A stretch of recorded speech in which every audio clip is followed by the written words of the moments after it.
Welcome, Ben. Welcome to the Girlfriend Doctor Show. It is great to have you here with me.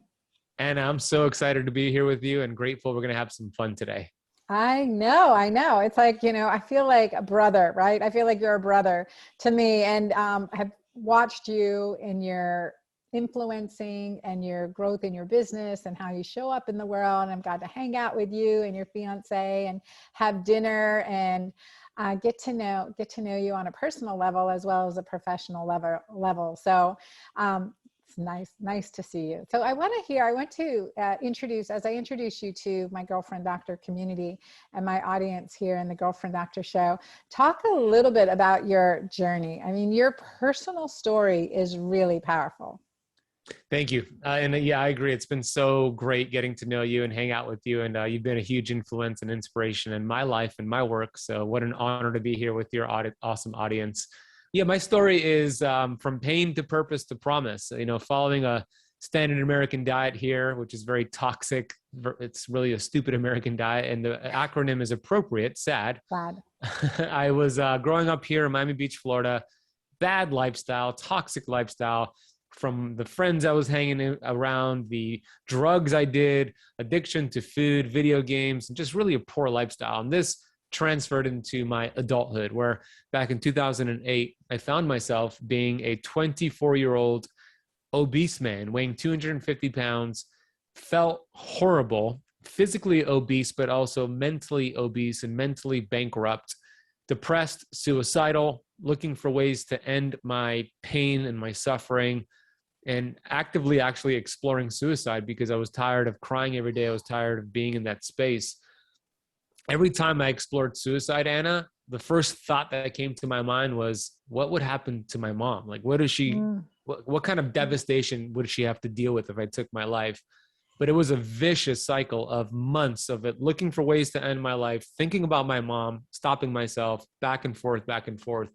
Eventually, a friend of mine, my best friend, gave me a book. And this book was incredible. I mean, it opened up a whole new world to me because one book led to 5 books, led to 20 books. And I just became obsessed with studying authors like Dr. Wayne Dyer and Bob Proctor and Jim Rohn and Tony Robbins and Earl Nightingale and Lisa Nichols. I mean, these authors opened up a whole new world to me, and the books did a lot for me. But the number one thing that the books did for me, and I think this is very important for every single human being, the books helped me take ownership and responsibility over my circumstances for the first time in my entire life.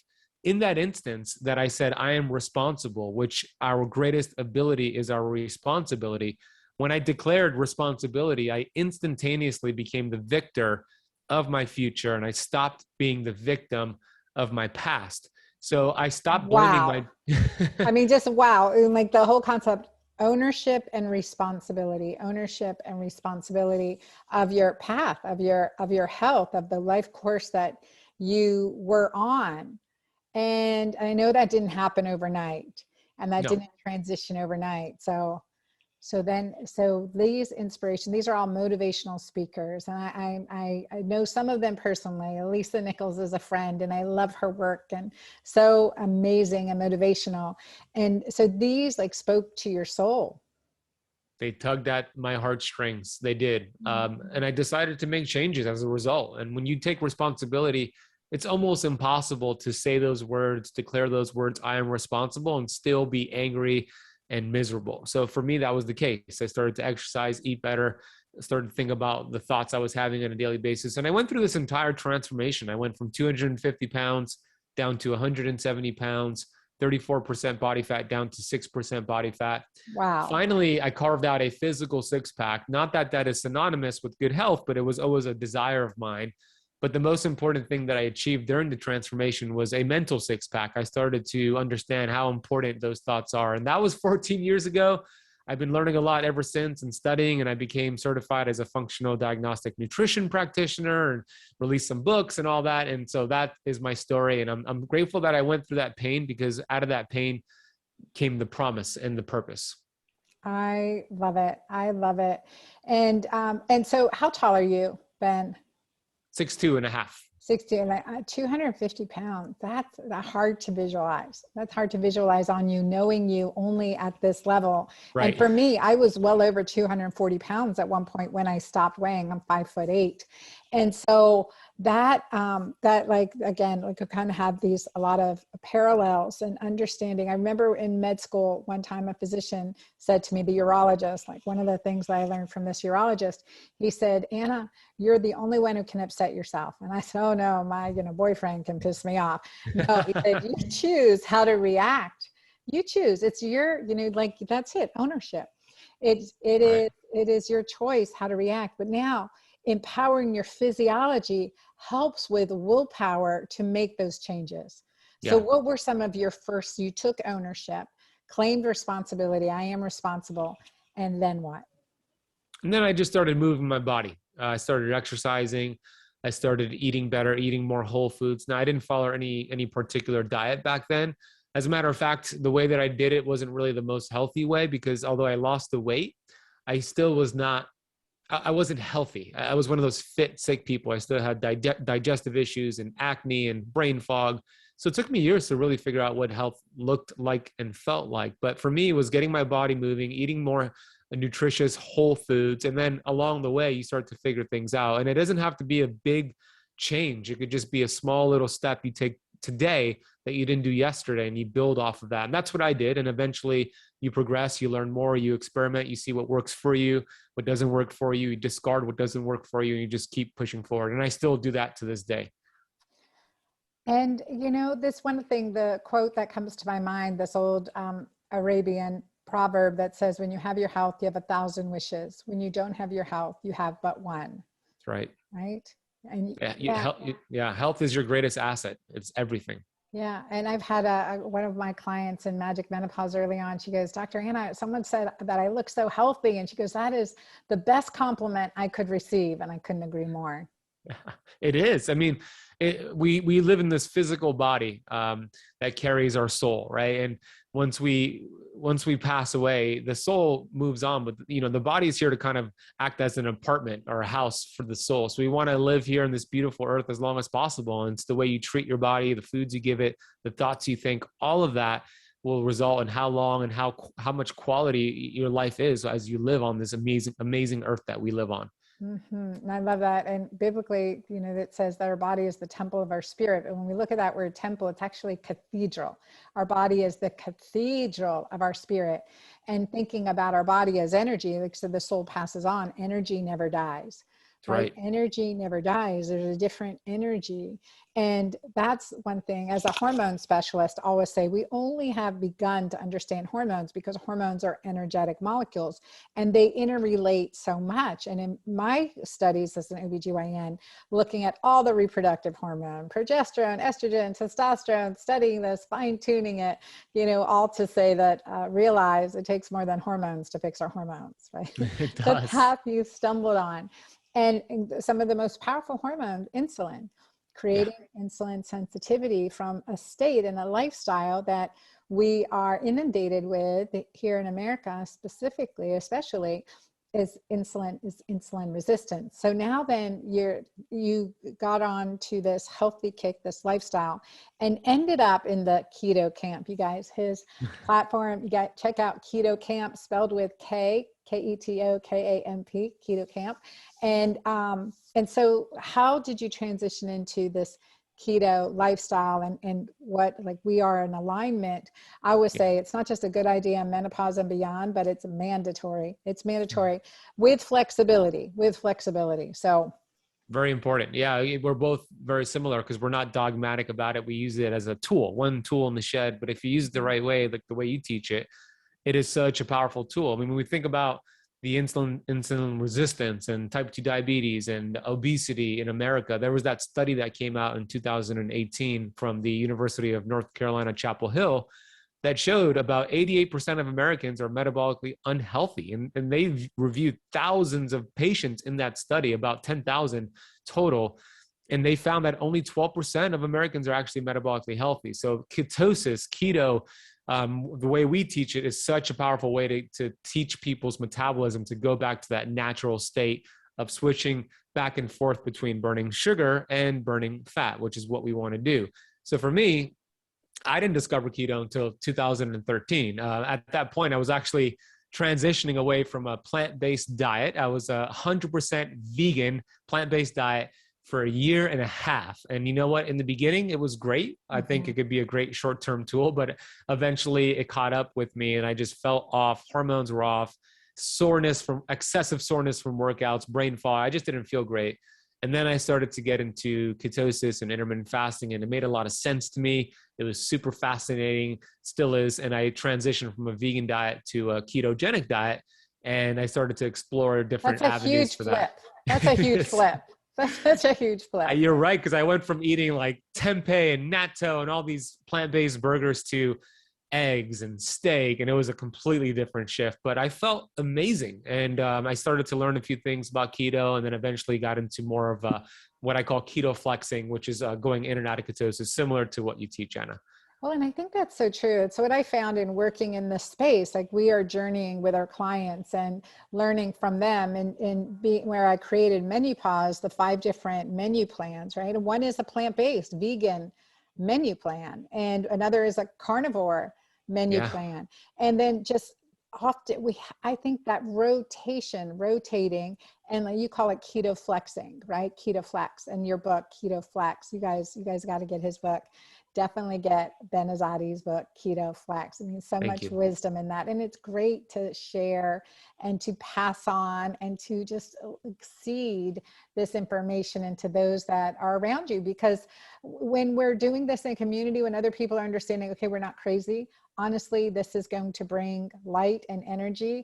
I mean, it is powerful. And I say this from a place of being in menopausal health and being in health for my entire life, and working with other fitness and nutritional trainers. And they're like, oh, we can't recommend keto for our patients. It's against our clients, because it's against our philosophy. And I'm like, wait till you're over 50, or wait till you hit your 40s or mid 40s and 50. You're going to see it's not just a good idea, but it's mandatory. And then the flexibility, if we get stuck, like you got stuck in plant-based and vegan, it worked and then it didn't. It's that bell curve. And carnivore, it works and then it doesn't, and so you have to change things up. And so you said the word metabolic flexibility.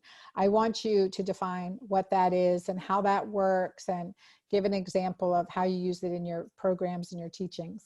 Absolutely. So when we think about the 50 to 70 trillion cells in this amazing human body, there's pretty much 2 energy sources. Either the cells are burning glucose and sugar, or they're burning fatty acids and using ketones. Those are only 2 main options, right? The 88% that I referenced that are metabolically unhealthy in America, but not just America, the world, they are stuck as sugar burners. When I was obese, I was a sugar burner. So how do you know you're a sugar? Yeah, you too, Anna, of course. And stressed, and stressed. Then we're a sugar burner too, with cortisol. That's right. Yeah. And it's not fun being a sugar burner, because you have to eat every 2 to 3 hours to get glucose up in the body and the brain.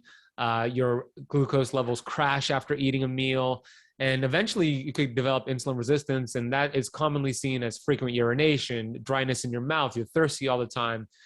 Even things like brown patches by your armpit area and skin tags could also be a result of insulin resistance. But the goal is to get away from being stuck as a sugar burner, which is highly inflammatory, because your mitochondria within your cells, which are these energy power plants that do a lot, the mitochondria could use glucose or it could use fat and ketones. But when it's only using glucose, it creates a lot of reactive oxygen species, oxidative stress. So for your audience, and I know you talk about this a lot, but the analogy I'll give is if you bite into an apple and leave that apple on the counter, come back 10 hours later, it's going to turn brown. That's similar to what's happening at a cellular level, oxidative stress.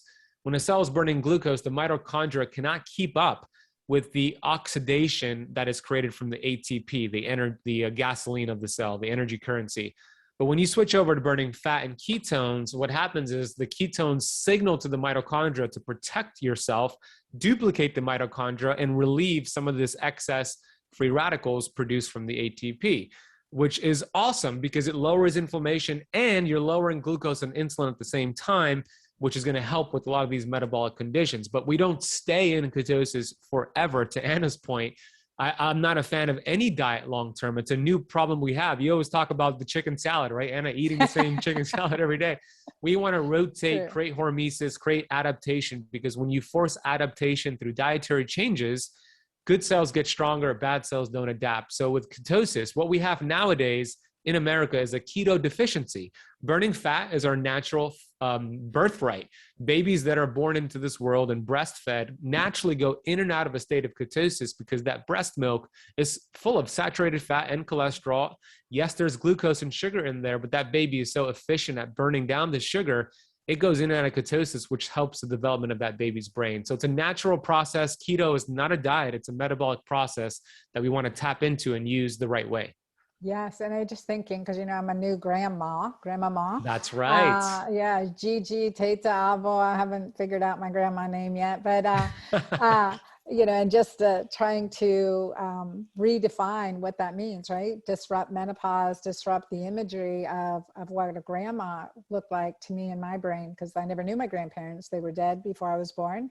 My mom only lived for a year of my daughter Amanda's life. And she was sick and on oxygen, diabetes and heart disease. And so there's like, okay, we can't go there. And these are great genes to have. Yes, I have diabetes and heart disease genes. Those are survivor genes. Those are powerful warrior genes. And I recognize that. Those are leadership genes. And I want people to hear that, because when you have a family history of diabetes or heart disease, you think, oh, well, I'm just going to be on medication. I'm like, that's lifestyle.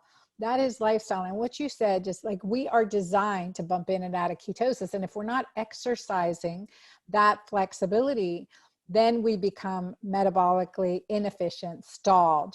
We become inflamed. We have swollen ankles. We have brain fog, moodiness, irritability, mood swings, terrible time with our menstrual periods as women, and a terrible time with perimenopause and menopause.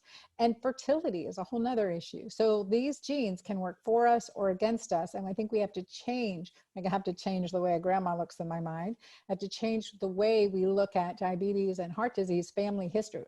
Whatever family history we have to look at that, because really 99% can be modified to our advantage, and with rare exception. So that's Can I add to that real quick, Anna? It's so important and powerful what you just shared, because our genes are not our destiny. Sure, you have these genes that you're born with, and you cannot change the genes that you inherited. But you have, Anna just said, 99% control over the expression of your genes. And that's according to some legitimate research out there, especially from Dr. Bruce Lipton. And I remember Dr. Bruce Lipton, who's a world-renowned cell biologist, and he wrote the book Biology of Belief. When I was interviewing him a couple years ago, he was sharing with me that they wanted to determine where the intelligence of the cell is in the body. So for years, they thought it was your DNA. That's where the intelligence, everything happens there. That's the blueprint. So what they did, and it was duplicated and verified, Bruce Lipton removed the DNA nucleus from many cells, and the cells actually functioned for up to 2 months and sometimes longer before it went rogue, which means, well, maybe it's not the DNA. So then they removed the cell membrane, and then boom, instant death. So it's actually the membrane, the lipid bilayer made up of protein, saturated fat, and cholesterol, that communicates with the DNA to turn on genes and turn off genes. And the best part about this, we have 99% control over this communication process through our lifestyle behavior. So it's so empowering to understand that. And I love that. And I love just kind of visualizing too, the cell membrane, that barrier, that protective barrier boundary between other cell membranes. And when that starts to break down, leaky membranes, that's at that cellular level, right? Just at that cellular level, that's when you have inflammation. That's when you have metastasis. That's when a good neighbor doesn't communicate with or bad neighbors don't communicate, and you have enemies, you get metastasis, you get cancer. And when you have that healthy boundary, you maintain healthy communication also across the cell membrane. electrolytes, right? Electrolytes flowing in and across the cell membrane for healthy. That's the energy. That's the powerful energy of our cellular function. I always like to look at the cell because, or even down to the smallest components, because we can make change at the smallest point. We're going to have bigger results. And I'm lazy that way. Then I am lazy that way. I want to make the smallest changes to get the biggest results. Right? Smart. And so the whole concept with going into ketosis and supporting our electrolyte balance, for me, it's with greens and alkalinizers and adaptogens and supporting that, that magnesium and potassium and sodium and the essentially the electromagnetic charge across the cell membrane, because healthy, higher vibration, that creates a healthy, higher vibration. So I want to talk about in your work too, with cell membrane health. And cellular health, how do electrolytes and plant-based foods and minerals or supplementation feed into that?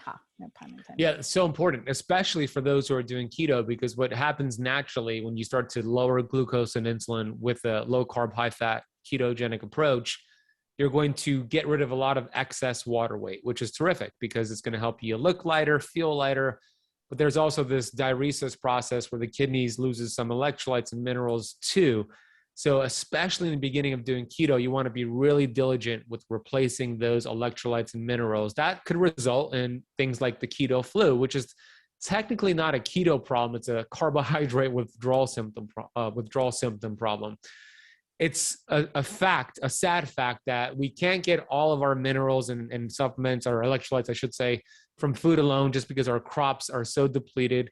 Even if you're eating organic, it's just not the same that it was 20 years ago. So supplementation is very smart, like your Mighty Maca, very smart to use something like that to get your green leafy vegetables, alkaline, the keto green way that you teach, to get your body more in an alkaline state, to get those electrolytes up, quality sea salt. I use magnesium, potassium. I use electrolytes. I use it on a consistent basis. I'll throw in some sea salt into my coffee because coffee could also cause for you to lose some electrolytes. So it's important to do that on a daily basis, especially if you're very active. You want to increase that as well for, to your point, cell membrane and just overall health.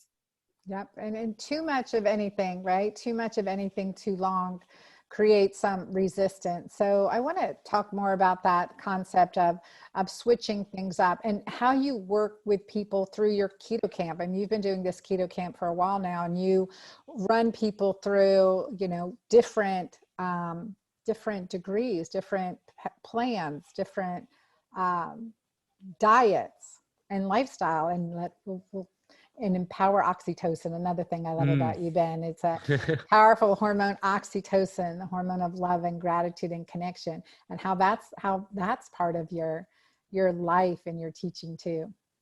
Yeah, I've got oxytocin and gratitude right now for you and to be on this conversation with you. Yeah, let's start there. I mean, that's fundamental, figuring out ways to be in a state of gratitude, which is vitamin G. It's the greatest, most powerful, most potent vitamin you could ever take.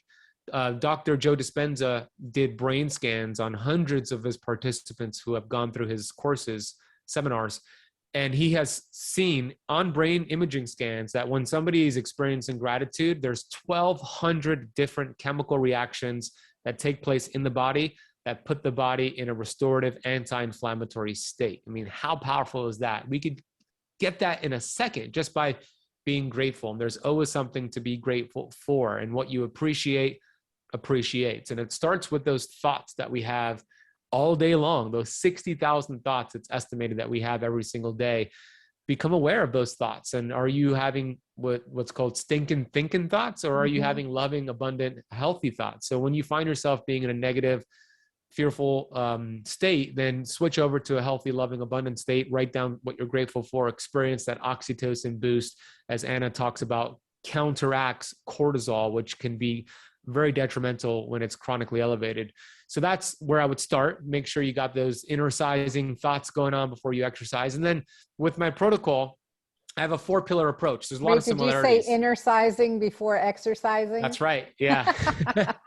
Innercising before exercising. That's important, because I'm sure you've seen this too, Anna. I've seen so many people do their keto macros right, their intermittent fasting right, their exercise, but they're not doing the inner work.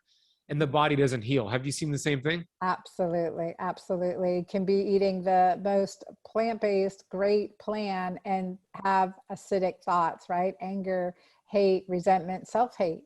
Mm-hmm. Fighting stress and that cortisol and how that can work against you. And so, I love that innercising, but definitely cortisol is an acidifying hormone. Oxytocin is an alkalinizing hormone in how I relate it physiologically, how it can have that great impact, but you can be doing everything right and still be very, in a catabolic state. It's not going to work. Your cell membranes become vulnerable in that Mm-hmm. state. Yeah, it's so true, and it's powerful, and we have control over that, and it's free to change that, and it's not going to happen overnight. But just become aware of those thoughts every single day as you're brushing your teeth. What are you thinking? As you're washing dishes, walking your dog, what are you thinking? Because the truth is, you are the most influential person that you'll speak to today. It's your Mm. conversations that you're having with yourself, and you can control that conversation. So the better you get at that, I'm telling you, everything upgrades. Whatever dietary philosophy, intermittent fasting you're following, upgrades by default when you get that right. So I start there, and then of course, I have my 4 pillars, which there's a lot of similarities with what I teach and what I've learned from you. So the first pillar is to get the person fat adapted. We've explained what that is: burning fat instead of sugar, getting you into ketosis the right way, no symptoms required. And then the second pillar is fast, where we implement intermittent fasting strategies, a little bit of OMAD. It'll vary because that's very important. And then the pillar 3 is phase, meaning phasing out all anti-nutrients and doing carnivore, which is one of your eating plans in your new book, MenuPause. After that, which should take you about 8 to 12 weeks to complete, now you have achieved keto adaptation and metabolic flexibility. And then we start flexing in and out. And it'll vary depending if you're a cycling woman versus a postmenopausal woman, a man versus a woman.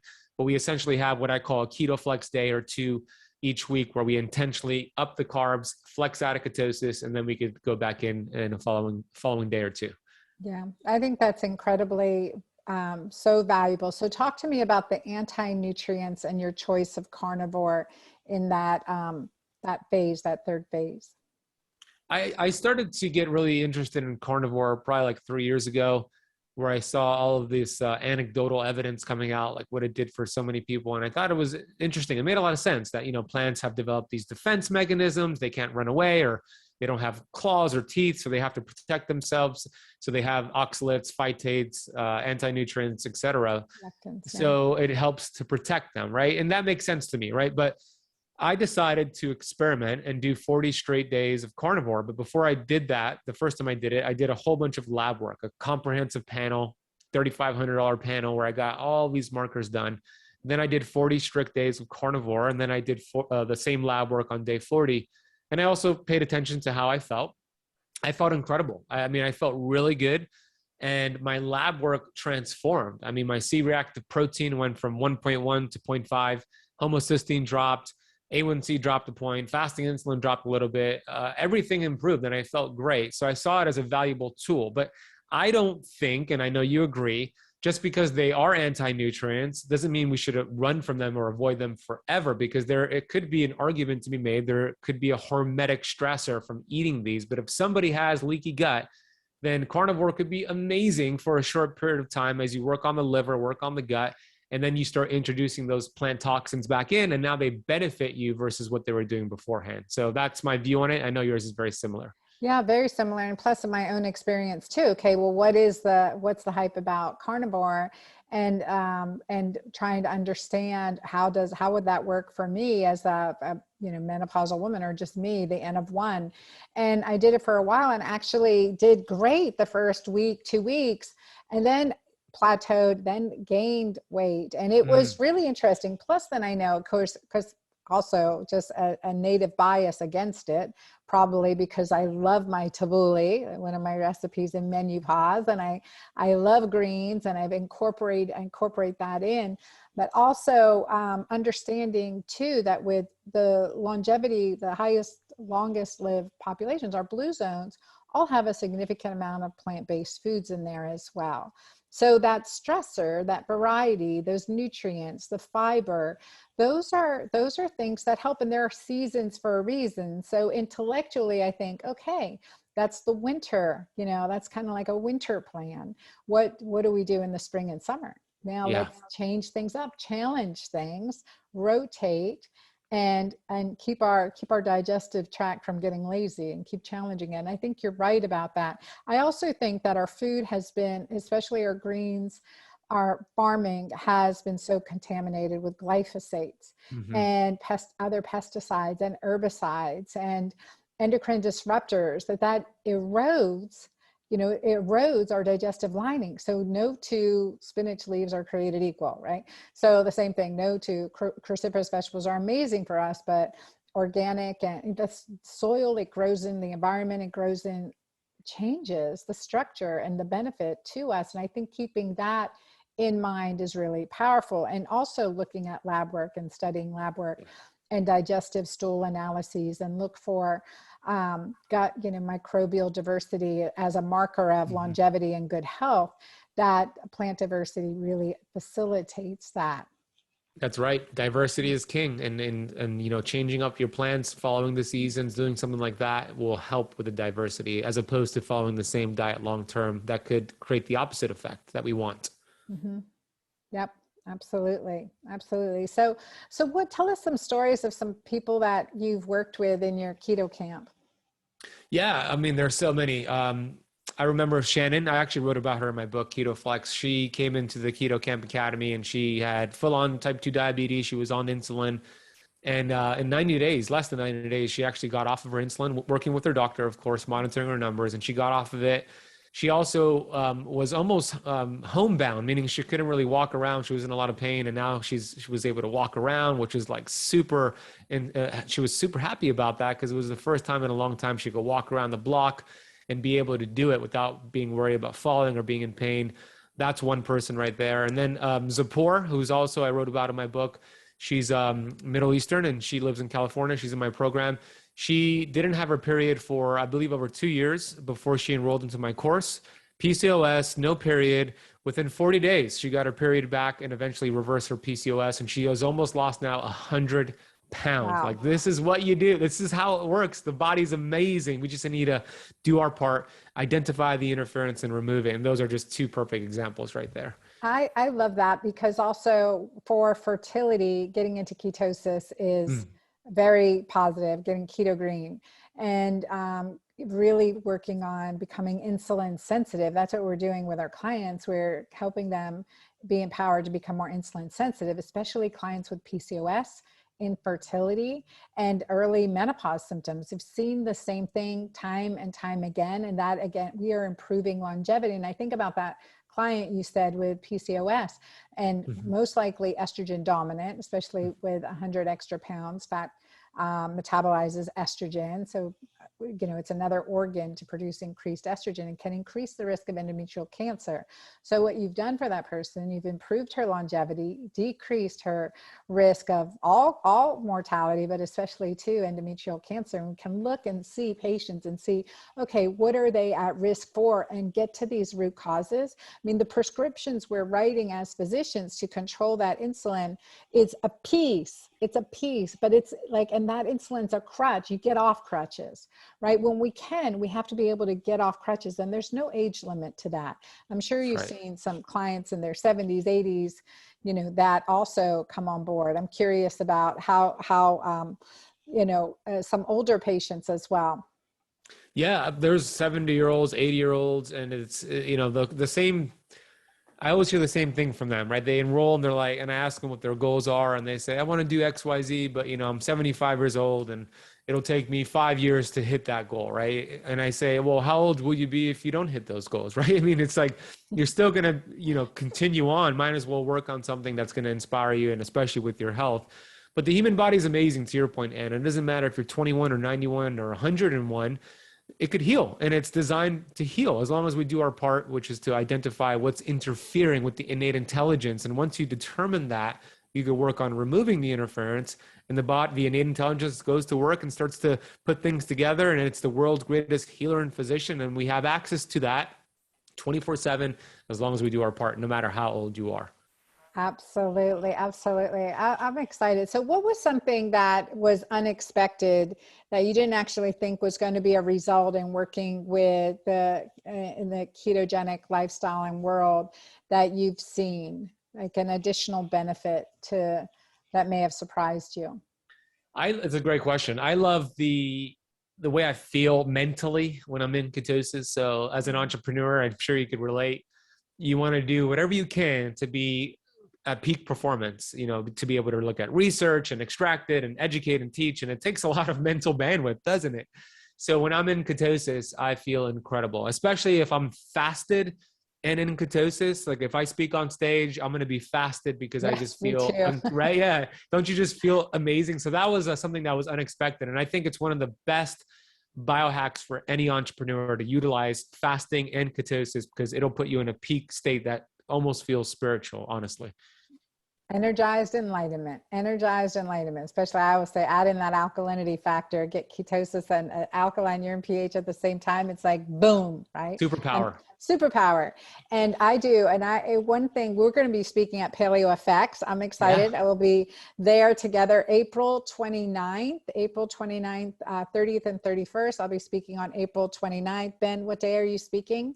I'm not sure yet, but I'll be there all weekend. April 29th, the 30th, and May 1st. I think it's Sunday's May 1st. So it's the Friday, Saturday, Sunday. Yeah. But I'll be there all weekend. You're speaking Friday. You're going to crush it. It's going to be amazing. I'm looking forward to it. So for our audience here, guys, you'll be able to join us in Austin, Texas live. I'm excited to have a conference again and to see my friends in person and hopefully to meet many of you. We'll be having a booth and a book signing. So if you already have a copy of MenuPause, bring it. I will sign it. We'll also be doing some fun stuff at my booth there. My daughters always run my booth, and so you'll get to see everything the Girlfriend Doctor has. So I'll be there and meet Ben and so many great people who are working in health and nutrition and medicine and biohacking and longevity and are on the cutting edge. And it's a really amazing cultivated conference. So Paleo FX, April 29, 30, and May 1. And also probably able to get it virtually. So check that out. Paleo FX 2022, and check out the website, and you're probably able to have a virtual ability or be able to get the recordings to stay on the cutting edge. And Ben, also like working with you directly, you've got your Keto Kamp challenge. You have your challenge coming up in May. Can you talk about that? Yeah, and I just want to finish your thought on Paleo FX. It's going to be awesome in-person events. You can't substitute that with a virtual. So hopefully you can make it. I know that Anna wants to see you. I want to see you. It's going to be amazing. So hopefully we can see you there in person in Austin, Texas. I have a cool challenge coming up May 9th, running through May 9th through May 16th. For 7 days, we're going to deep dive into my 4-pillar framework, and I have an entire curriculum I built out. This is the 4th time we've done it. It's going to be the best one ever. There's going to be thousands of participants, and every day we go live in the Facebook group and we teach for an hour, and then we do Q&A for an hour, and then I give you action steps and homework to complete, and then the next day we do the same thing. So we do that Monday through Saturday, 12 p.m. Eastern time. We take a break Sunday, and then we finish it off the following Monday. So if you want to learn about that, it's completely free. All you need to do is go to ketokampchallenge.com, and that's camp with the K, ketokampchallenge.com. You can learn about it. You can sign up for free. And then if you want to learn more about my online course, it's called the Keto Kamp Academy, and I'll give Anna a link to drop in the podcast notes. Awesome. So you guys definitely want to participate in that. And if you miss us at Paleo FX, we will both be at Keto Con. That's right. Con, C-O-N, in July, right? July 8th through July 10th in Austin, Texas. Same venue. Yep. Same venue. It's another amazing conference. I look forward to being there with you as well, Ben. Thank you for everything that you do, and tell our audience where to follow you on Instagram, because you are so motivational. Like, you've got the science down, you've got the motivation part. I mean, it's just fun watching you and interacting with you and connecting with you there too. Thank you, Anna. I feel the same way about you. I just love chatting with you all the time, and I always have a good time. So I can't wait to see you in person at Paleo FX and Keto Con. So make sure y'all go to that. Last thing I want to leave your audience is let them know that you were built to heal, and you are a masterpiece because you are a piece of the master. Don't ever forget that. I would love to connect with you if you're on Instagram at the Ben Azadi. Same for TikTok.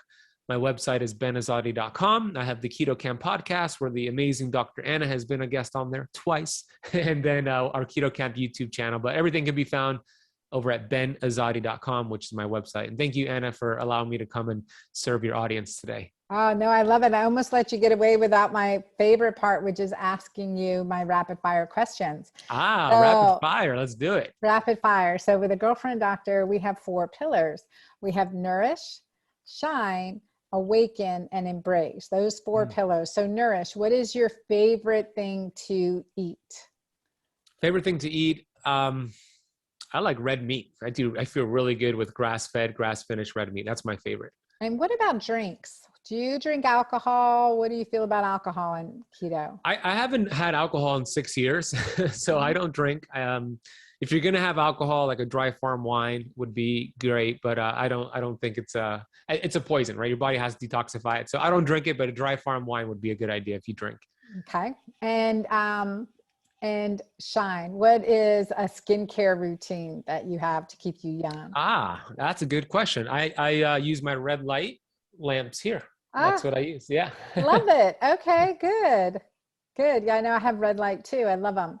And okay, and so I was wondering, because I have a new house in Dallas, and I have red light in my room, and I'm like, people driving by on the road are going to see my red light. Whoa. I know, like think, oh my God, what is happening in that house? So anyway, I love it. I love the notoriety of it. And all right, Waken, what are you reading right now? I just finished up Bob Proctor's has a seminar he did in the 1988. It's called You Were Born Rich. It's a seminar on Audible, and I just finished it for the 30th time. It's life-changing. Really? Okay. Yeah. I would definitely look at that. You Were Born Rich. It's Bob Proctor. It's his seminar, though. He has a book, You Were Born Rich, but it's the seminar recording. I'll send you a screenshot so you get the right one. Okay, great. Thank you. And then embrace. So sometimes I ask, and you don't have to answer this one, but what is your favorite sexual position? Oh, wow. That's a good question. That's the first time I've been asked that on a podcast. Me laying on my back and my partner on top.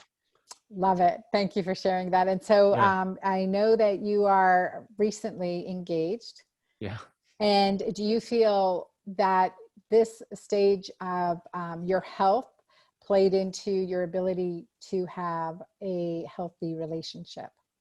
Absolutely. Yeah. I mean, a big part of the reason why so I didn't mention this, but when I was going through my depression, it was a result of a breakup, 4 years with my ex-girlfriend. And I think a big result of the breakup was me being unhealthy and hormonally, bad habits. So the fact that I've changed my ways, I do believe it results in a healthier relationship with my current fiance. Yeah. And do you find that the energy that we create in the keto-green lifestyle, this magnetism, helps you attract healthier people as well, healthier relationships, healthier people?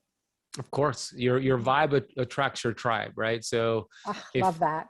If you're convicted in what you're doing, the keto green way, you're healthy, you're going to find people who are attracted to that, right? So you become the people, you become the 5 people around you, right? And that could be the reverse. They could become you as well. So yes, living this healthy lifestyle attracts you to others who are living this healthy lifestyle. That's why events like Paleo Effects, KetoCon, et cetera, are so great, because then you could find like-minded people easily without having to kind of seek them. They'll seek you.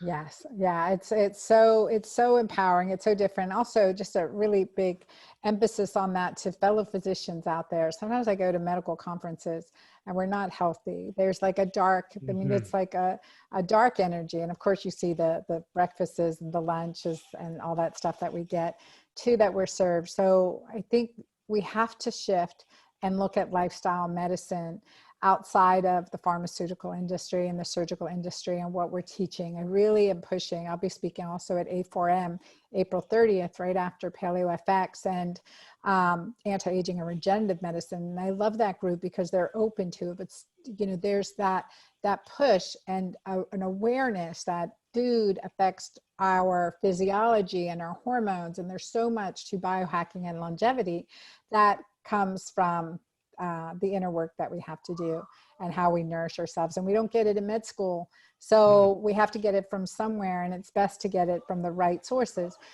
Many physicians will say, oh, vitamins aren't helpful, and they absolutely are helpful. And food is medicine, but there's an art to it. There's an art and a practice and a science.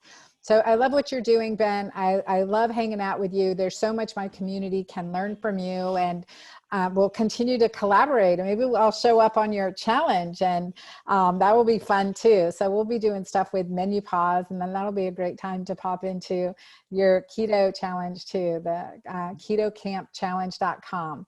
That's right. So excellent. Well, thank you for being here. For everyone in my audience, the Girlfriend Doctor, I want to thank you. And remember our 4 pillars, right? To nourish yourself from the inside out. And that beauty is from the inside out as well. So shining with healthy skin. And that comes from healthy digestion for a glowing complexion, all the fun things that we do too. Awakening our mind to the potential that tomorrow you can be better than today. And it starts right now with the thoughts that you have and the gratitude that you have for yourself, for those around you, for my host, my colleague here, Ben Azadi, who is given his time and energy generously here on the Girlfriend Doctor Show, and then to embrace healthy relationships, to magnetize healthy relationships. And it's really important to me as a single mom, wanting to role model healthy feminine energy and being in a very masculine space all the time. So having a magnetic, energetic, powerful, feminine, masculine energy and the yin and yang of that, it's part of life and passion, and there's no age limit on that. So I want you to achieve that. And from our conversations and from our platform, you will see that getting into this healthy space, transitioning how we eat, how we think, it is the best medicine. So thank you for being here in the Girlfriend Doctor community. Share this episode, rate us wherever you listen to the Girlfriend Doctor Show. Please rate us, and you can always see this video on my YouTube channel at the Girlfriend Doctor. See you next week. Thank you.